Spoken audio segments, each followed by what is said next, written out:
मेरा नाम विनोद नारायण झा है। मैं एमएलए हूँ बिहार में मधुबनी जिला के बेनीपट्टी विधानसभा क्षेत्र से, और मैं 3 बार विधायक हुआ हूँ, 1 बार एमएलसी रहा हूँ। इससे पहले मैं बिहार सरकार का कैबिनेट मिनिस्टर रहा हूँ, सैनिटेशन और ड्रिंकिंग वाटर का। इसके अतिरिक्त मैं विधानसभा में व्हिप रहा हूँ, और मैं लगातार 20 वर्षों से करीब सदस्य हूँ किसी न किसी लेजिस्लेटिव संस्था का।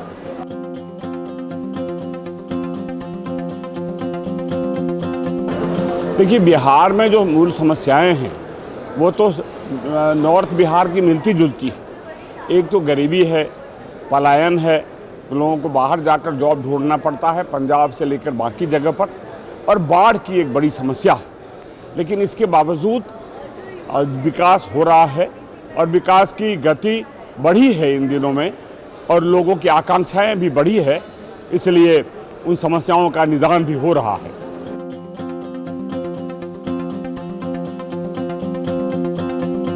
लंबे संघर्ष के बाद मैंने पहला चुनाव लड़ा था। मैं 25-30 सालों का राजनीतिक कार्यकर्ता हूँ। छोटे छोटे काम करते हुए समाज में एक जगह बनाते हुए आगे बढ़ा हूँ, और बहुत लेट से मैं विधायक बना हूँ। लेकिन जब से बना हूँ तब से पिछले 20 साल से मैं विधायक हूँ। लेकिन वो बनने में तो बड़ी लंबी कहानी है, और हम लोग बहुत साधारण परिवार से थे। लेकिन अब काम से, और 2 चीज़ें महत्वपूर्ण थी। जो काम हमने किया, हमारे पास धन नहीं था, कोई पारिवारिक बैकग्राउंड नहीं था, लेकिन सबसे बड़ी बात थी, एक साख डेवलप हो रहा था, क्रेडिबिलिटी। वो काम की क्रेडिबिलिटी थी, और व्यवहार की क्रेडिबिलिटी थी, और बोलचाल की भी क्रेडिबिलिटी थी। ऐसा नहीं कि किसी को ठग लूँ या ऐसा। करते करते हमने जगह बनाई है, और जो कहते हैं कि मंडल से लेकर मैंने प्रदेश स्तर तक की रास्ता को तय किया। आप कह सकते हैं गांव से लेकर प्रदेश स्तर तक की रास्ता को मैंने तय किया है। मैं पार्टी का भी प्रदेश का वाइस प्रेसिडेंट रहा हूं काफ़ी दिन पहले, इसीलिए गांव से चलकर यहाँ आया हूँ।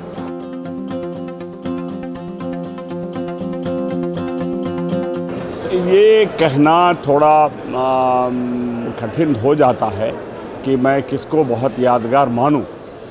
आप कह सकते हैं कि यादगार था जब मुझे टिकट मिल गया, क्योंकि मैंने 20 सालों तक प्रतीक्षा की। हर चुनाव में पार्टी लीडर से टिकट मांगता था, कहता था कि मैं जीतूंगा, लेकिन पार्टी को भरोसा काफ़ी देर से हुआ। और जिस दिन पहली बार टिकट मिला, वो आप कह सकते हैं कि मेरी सबसे बड़ी उपलब्धि लगी कि मैं अब जनता को डायरेक्ट फेस करूंगा।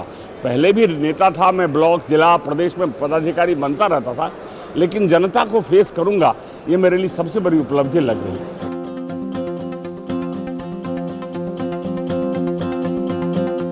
मेरे राजनीतिक आदर्श महात्मा गांधी हैं। गांधी जी को काम करते हुए मुझे सबसे आदर्शवान लगते हैं।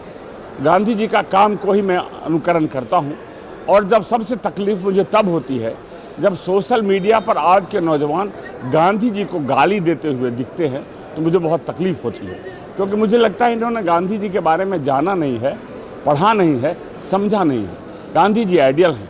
उन्होंने किस तरह आज़ादी की लड़ाई को, किस धारा को मोड़ दिया, उन्होंने किस तरह गरीबों की ओर ले गए। वो कैसे बिहार में जब वो गए 1917 ईस्वी में, तो किस तरह बड़े बड़े लोगों को उन्होंने अपने साथ छोटे कामों में जोड़ लिया। मैं 2-4 आपको उदाहरण दूं तो आपको आश्चर्य होगा। गांधी जी अप्रैल 1917 में पटना गए, और पटना से वो चंपारण गए। और जब वो चंपारण गए तो किसी को उम्मीद नहीं थी कि क्या कर दिखाएंगे वो, और वो वहाँ रहे। और गए थे 2-4 दिन के लिए, लेकिन लगातार 2 सालों तक रहे, आते जाते रहे। और उस बीच में उन्होंने समाज को बदल दिया। जैसे उनके साथ कई बड़े बड़े वकील थे, धरणीधर बाबू थे, ब्रजकिशोर बाबू थे, जिनकी उस जमाने में 1917 में प्रैक्टिस 10,000 की थी। एक दिन सवेरे निकल रहे थे गांधी जी, और प्रातः प्रार्थना में उन्होंने देखा कि 25-30 धुएं निकल रहे हैं। तो लोगों से उन्होंने पूछा कि ये धुएं इतने क्यों हैं।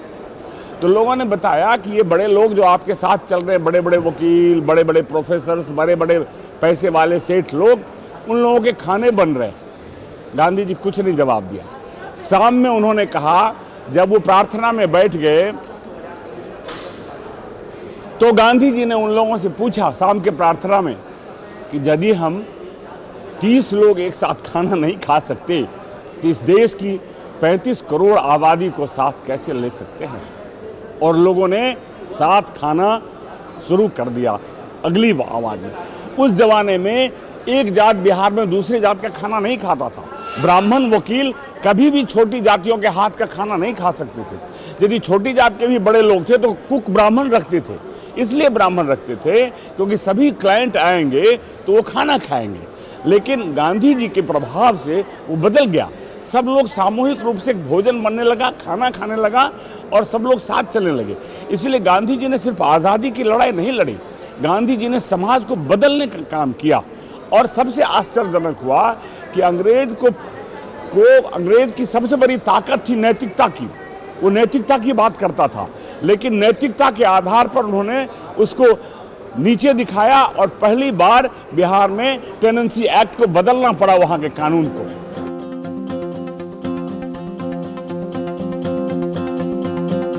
भारतीय लोकतंत्र का सबसे बड़ा वैशिष्ट्य है कि 70 सालों से इतनी आबादी को लेकर वोट के आधार पर सरकारें बदल जाती है।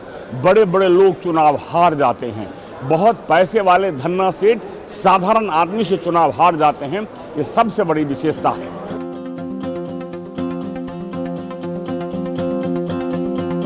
देखिए, ये बहुत अद्भुत विचार है। अद्भुत इसलिए कि हमने सोचा नहीं था कि कोई ऐसी संस्था, हम लोग पहले दिन ही जब खबर मिली तो हम लोगों ने समय बना लिया, हम यहाँ आए और हम आने का प्रयास करने लगे।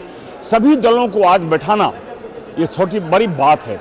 आप विधानसभा में बैठ नहीं सकती हैं। भाषण में लोगों ने कहा ना, नेता के बारे में क्या ओपिनियन हो गया। क्यों ओपिनियन हो गया है? हमारा व्यवहार विधानसभा में क्या रहता है? हम जब सत्ताधारी दल के लोग होते हैं हम कैसा बोलते हैं? हम जब पीठासीन पदाधिकारी रहते हैं हमारे दल के तो हम विधानसभा में कैसा व्यवहार करते हैं, और अगले दिन जब हम अपोजिशन होते हैं तो हम कैसा व्यवहार करते हैं?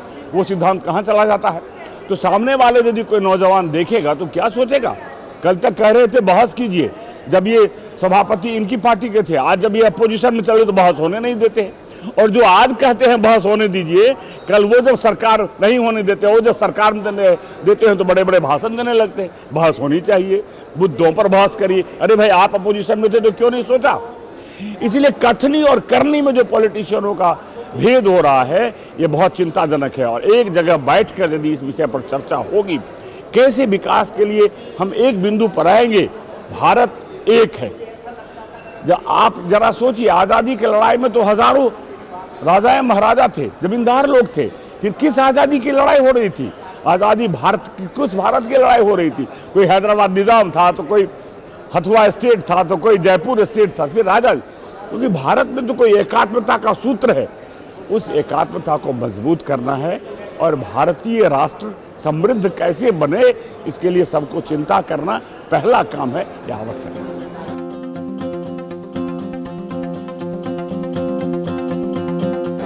मैं सबसे बड़ी चुनौती मैं बताना चाहता हूँ, लोकतंत्र की चुनौती क्या है।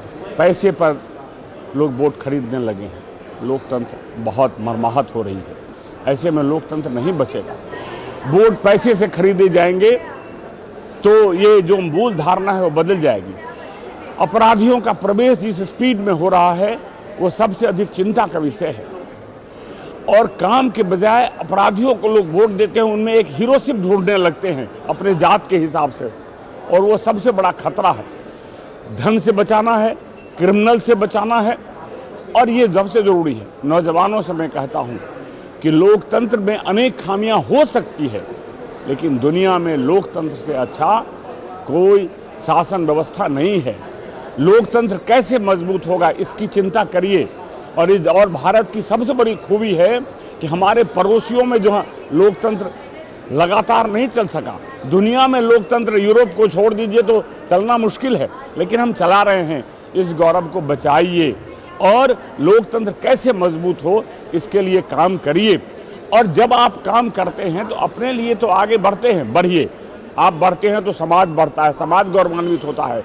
लेकिन क्या कुरीतियां हैं, क्या कमजोरियां हैं, कौन गरीब लोग पीछे छूट रहे हैं, समाज के वंचित लोग, उसके लिए आप क्या करते हैं, 10-20 मिनट उसके लिए दिन में या घंटा 2 घंटा 24 घंटे में समय निकालिए और निकालिए, तभी आपकी जीवन की सार्थकता है, ये मैं कहना चाहता हूँ।